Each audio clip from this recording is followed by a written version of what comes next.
सुधा समाधान।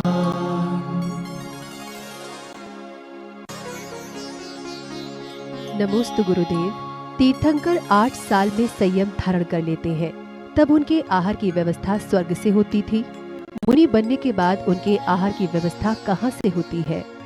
मुनि बनने के बाद श्रावक के यहाँ व्यवस्था होती है ना। सभी तीर्थंकरों के आहार श्रावकों के यहाँ हुए, क्योंकि मुनिराज देवताओं के द्वारा प्राप्त आहार को ग्रहण नहीं करते। 8 वर्ष अंतर मुहूर्त में जो पंचम गुण स्थान प्राप्त हुआ, तो पंचम गुण स्थानवर्ती देवों से आहार ग्रहण करने में कोई बाधा नहीं। वृत्ति प्रतिमाधारी है, वो देवों के द्वारा दिया हुआ आहार ग्रहण कर सकते हैं।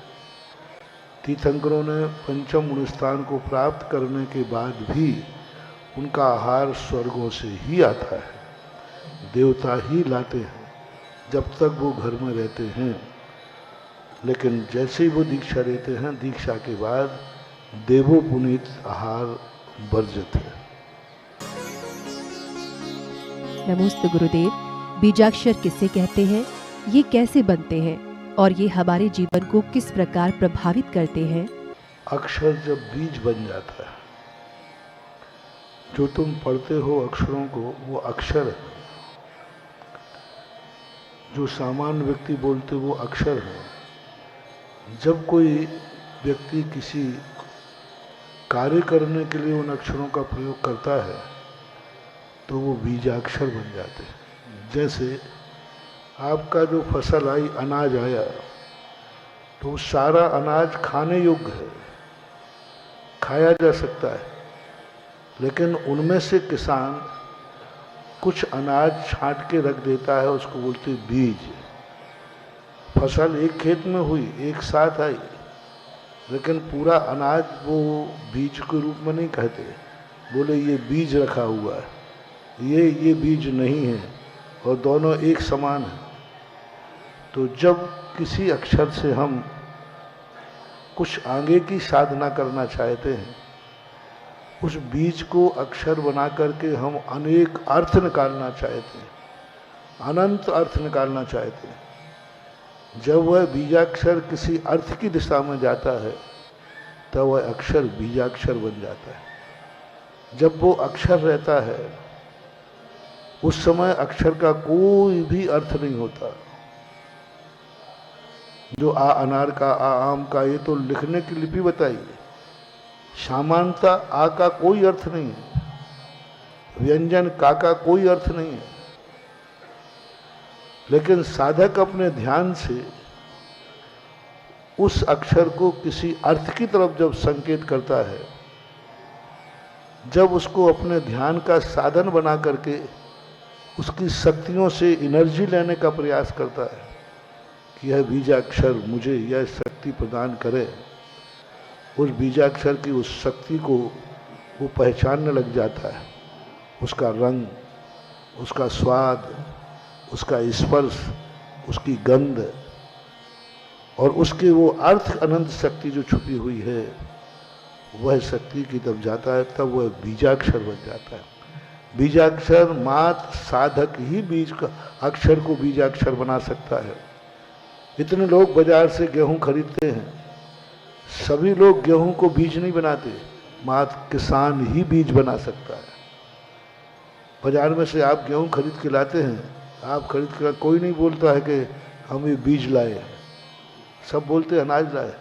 और वही बीज जब किसान के हाथ में पड़ जाए तो वो अनाज नहीं बोलता, वो कहता है ये बीज है। साहूकार के यहाँ लेने जाता है तो लाता अनाज, बोले क्या लेने जा रहा है, बोले बीज लेने जा रहा हूँ। देखो तो उसके पास तो अनाज है। तो जैसे किसान के हाथ में पहुँचते ही अनाज बीज बन जाता है, ऐसे ही साधक के हाथ में पहुँचते ही, ध्यान पर पहुँचते ही वह अक्षर बीजाक्षर हो जाते हैं। नमोस्तु गुरुदेव। पढ़ाई के लिए बच्चे घर से बाहर जाते हैं, उनकी नौकरी भी वहीं लग जाती है और वो वहीं रह जाते हैं, और घर में माँ बाप अकेले रह जाते हैं। कृपया समाधान करें। ये गलती तो तुम्हारी खुद की है। पहली बात तो तुमने जनसंख्या सीमित कर दी। इसलिए पहले बहू को जब आशीर्वाद देते थे तो कहते थे दूधो नहाओ पूतो फलो, ऐसा बोलते थे। अब आज वो परंपरा करी, यदि किसी को आशीर्वाद दे दें तो क्या महाराज जी वो बड़े से दादाजी आपने क्या हिसाब दे दिया है। तो ये आपकी खुद की भूल है, आप खुद फैसला करें कि आपके बुढ़ापे में कौन सेवा करेगा। ऋषभ देव ने कहीं नौकरी का नाम ही नहीं लिया, बड़ा गजब का सोच था। पूरी आजीविका के अंदर षटकर्म बताए, शूद्र बना दिया लेकिन नौकर नहीं बनाया। ऋषभ देव ने आजीविका के षटकर्मों में कहीं नौकरी को स्थान नहीं दिया कि नौकरी कर करके भी आजीविका की जा सकती है, नौकरी करके भी पेट भरा जा सकता, कहीं नहीं दिया। यहाँ तक कि उसको शूद्र बना दिया। बोले शूद्र भी बनना पड़े तो शूद्र बन जाना, लेकिन नौकर नहीं बनना। शूद्र बन जाना, नौकरी करने के लिए कहीं प्रावधान नहीं दिया। इसका बहुत बड़ा रहस्य रहा होगा। नौकरी के लिए भी तो कोई व्यवस्था करते, नौकरी का कोई सिद्धांत बनाते। उन्होंने कहा नहीं। वो पूज्यवर शांति सागर महाराज सदा कहा करते थे, उत्तम खेती मध्यम दान, जघन नौकरी भीख निदान। यानी भीख से भी गई बीती है नौकरी,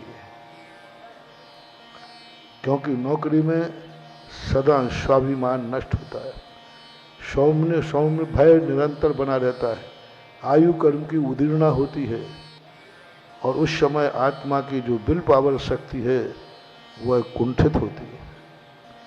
इसलिए चाहे भली छोटा सा धंधा करो, लेकिन वैश्य के लिए कृषि और वाणिज्य दो कहे गए। आज वैसे आप लोग मूलतः क्षत्रिय हैं, लेकिन फिर भी आज बढ़क मानते हैं कर्म के अनुसार, तो वैश्य के लिए दो ही कार्य कहे, कृषि और वाणिज्य। कृषि करो या व्यापार करो, ये दो ही ऋषभ देव के उपदेश थे बनक के लिए, बनिया के लिए। अब आज तुमने करने लगे तो अब तो ये तो जब भगवान की बात नहीं मानोगे तो वो तुम्हारे बुंदेलखंड में कहते ना मानी श्यानों की भीख, ले खपड़िया माँ की भीख। अब तुम नहीं मानोगे ऋषभ देव की वाणी को, तो अब बुढ़ापे में तो तुम बस जो तुम्हारा होगा वो अब तुम खुद भोगो, जैसा करोगे वैसा भरोगे। नमोस्तु गुरुदेव। गुरुदेव अपने अंदर की आत्मा में लीन रहने के लिए उसका ध्यान कैसे करें? आत्मा के ऊपर 4 रजाई ओढ़ के रखी। 4 रजाइयों के अंदर वो रत्न रखा हुआ है आत्मा का। पहली रजाई तो इतनी मोटी है कि वो एहसास ही नहीं होने देगी कि अंदर कोई माल है, जिसे हमारे शब्दों में अनंतानुबंधी बोलते हैं। दूसरी कसाय में ये तो महसूस हो जाता है कि अंदर कुछ है, लेकिन वह कैसा है क्या है ये नहीं आता। तीसरी रजाई तो नहीं है, मोटा चद्दर है, सोलापुरी है। ऐसा मोटा चद्दर है कि वो एहसास कराता है, उसकी चमक भी वो समझ में आती, आभास, लेकिन वो नहीं कर पाते। जब चौथी कसाय जो बिल्कुल बारीक चद्दर है, बारीक चादर जैसी है, उसमें से वह दिखता है कि ये कितनी प्रकाशमान आत्मा है। लेकिन पूज्यवर कुंद स्वामी ने कहा कि अनुभूति तो जब ही होगी जब ये बारीक दुपट्टा भी हट जाएगा, तब ये महसूस होती है। शुभचंद्र आचार्य महाराज ने लिखा, आकाश के तारे जमीन पे आ सकते हैं, सुई के छिद्र से ऊंट निकल सकता है, बंध्या के पुत्र की शादी में भोजन मिल सकता है, लेकिन कभी जब तक परिग्रह है और सर्वघाती कसाय का उदय है, एक धागा भी जब तक है, तब तक उस आत्मा का साक्षात्कार हो ही नहीं सकता। अब ये नियम है। यदि जनसाम ऐसे में हो जाता तो फिर हम लोग काय को बाबा जी बनते हैं, और यही हो जाता तो या संसार विषय सुख होता, तीर्थंकर क्यों त्यागे, काहे खो शुभ साधन करते, संयम शो अनुरागे। नमोस्तु गुरुदेव। गुरुदेव, भूविलय ग्रंथ की महिमा को बताने की कृपा करें। अंकगणित में जब अर्थ रूप लिया गया तो उसने कल्पना का रूप ले लिया। अक्षर तो बीजाक्षर बन सकते हैं, लेकिन अंक बीजाक्षर नहीं बन सकते। मुराद ध्यान अक्षरों का करते हैं, अंक का नहीं करते। लब्धि अक्षर का अनंतवां भाग द्रव्यसुत होता है, अंक को द्रव्यसुत में नहीं लिया गया। किसी भी आचार्य ने अंकों को द्रव्यसुत में नहीं लिया, अक्षरों को लिया। निगोदिया जीव के है तो अंक का अनंतवां भाग नहीं, अक्षर का अनंतवां भाग लिया। अक्षर जो है वह एक यथार्थ है, सत्यार्थ है, काल्पनिक नहीं है, वह थोपा नहीं गया है, अनादिकाल से है। कोई भी भाषा बोलो, मुंह में से वो 52 अक्षर ही निकलते। कितनी भी भाषाएं बना लो, कुछ भी बना लो, लेकिन मुंह से वो 52 अक्षर के अलावा कोई 53वां अक्षर नहीं निकलता। जैसे हमने कहा था, इंग्लिश का बोला आपने दिस, तो दा, ई और सा निकलेगा मुंह से, आप उसका कुछ भी लगा लीजिए। अंकगणित के संबंध में जितना भी मैंने अध्ययन किया, सारा अंकगणित काल्पनिक है। हमें एक नई भाषा का निर्माण करना पड़ता है। तो उस अंक भाषा में जब हम पढ़ाएंगे तो हमें एक नया कोष देना पड़ेगा कि 1 का अर्थ यहाँ क्या लेना, 2 का अर्थ क्या लेना, कितने रूप में लेना, इस अंक को इस प्रकार से लिखना, जिसे हम संकेत बोलते हैं। हम लोग अपनी नई भाषा स्वीकार कर सकते हैं, जैसे मूकों की भाषा हुई। मूकों की भाषा में कुछ नहीं, कोई कल्पना है, बोले ये क्या बोल दिया, वो तुरंत बता दिया इंडिया बोला है। अब उसको पहले बढ़ा दिया गया कि इस प्रकार से बोला। तो अंकों का जो भूबलय बनाया गया, एक उन्होंने अपनी कल्पना से खुद आधार बनाया। केवली भगवान की कोई भी द्वादशांग में अंक नाम का कोई द्वादशांग नहीं है। गणित है, गणित होना अलग चीज है, और अंक का साथ होना, जैसे धवला की तीसरी पुस्तक में गणित है, त्रिलोक पढ़ने एक गणित है। जो वस्तु को सिद्ध करने के लिए गणित का प्रयोग किया गया, गणित ना तो श्रुत है, ना अंग है, ना भगवान की वाणी रूप है, और ना ही किसी यथार्थ अर्थ का उद्घोषक है। अंकों की एक कल्पना है। अंकों में आप लिख सकते हैं, आप सामने वाले को पत्र लिखना है तो आप पहले से उसको बता दीजिए कि 1 लिखूं तो ये मानना, 2 लिखूं तो वो मानना। 52 अक्षरों को आप 52 अक्षर को 52 अंक दे दीजिए। 1 लिखा है तो आ मानना, 2 लिखा तो बड़ा मानना, 3 लिखा तो ई मानना, ये वो मानना, ऐसे लिख देंगे। और सामने वाले को आप वो दे दीजिए, फिर आप अंक में पत्र डाल दीजिए। सामने वाला पढ़ लेगा, तुम पढ़ लोगे, तीसरे को कुछ समझ में आएगा नहीं। तो भूबलय के अंदर जो उन्होंने दिया है वो अंकों को ऐसे ही समाहित किया। उन्होंने अंकों पर अक्षरों की स्थापना की, और अंकों पर अक्षरों को स्थापित करके उन्होंने, वो उनका स्वयं का बनाया हुआ सोच है, केवली भगवान का नहीं। हम यदि उसको पलटना चाहें तो पलट दें, अक्षरों को हम नहीं पलट सकते। अक्षरों को पलटने का हमारा अधिकार नहीं। अंकों को हम पलट सकते हैं। हम कहेंगे नहीं, हम लिख देंगे 3 आने आ लेना। उन्होंने लिखा था 1 माने आ, और हमने लिख दिया नया 3 आने आ लिखना, समझ रहे ना। तो अपन क्या समझेंगे, हम 3 बोले तो तुम क्या समझोगे, महाराज ने क्या कहा। तो वो है, इसलिए अंक विद्या प्रचार में नहीं आई, क्योंकि अंक मात्र एक गणित है, एक वस्तु को गणना करने के लिए प्रयोग किया गया। अर्थ तक नहीं पहुंचाता हमें अंक। अर्थ तक पहुंचने के लिए हमें एक कल्पना करना होगी, और कल्पना हम उन्हीं लोगों को समझा पाएंगे जो हमारी कल्पना से परिचित हैं, और जो कल्पना से परिचित नहीं हैं उनको हम अंक नहीं समझा पाएंगे। इसलिए अंक गणित का प्रचार नहीं हो पाया। फिर भी भूबलय एक ग्रंथ है, उसमें से जो निकाला गया है ओंकारम बिंदु संयुक्तम आदि, ये हम नहीं कह सकते, क्योंकि ये तुम्हारे से पहले अन्य दर्शनकारों के यहाँ भी पाया गया। आपके यहाँ जब से प्रचलन चला है उसके पहले या दूसरे स्थानों पर भी है ओकारम बिंदु संयुक्तम यथावत वहाँ भी है। अब संस्कृत भाषा में समझो तो भूबलय ने कार ने जो लिखा है, तो भूबलय कार तो बहुत बात की हुई, उसमें जो संस्कृत की भाषा निकलती है तो वो विचारणीय है, पढ़ना चाहिए। पढ़ने में कोई बाधा नहीं है, क्योंकि जितना पढ़ोगे उतना ज्ञान होता है, तो होना चाहिए। नमोस्तु गुरुदेव। किसी को चेहरा अच्छा मिलता है लेकिन आंखों में ज्योति नहीं होती, और आंखों में ज्योति है तो चेहरा सुंदर नहीं है।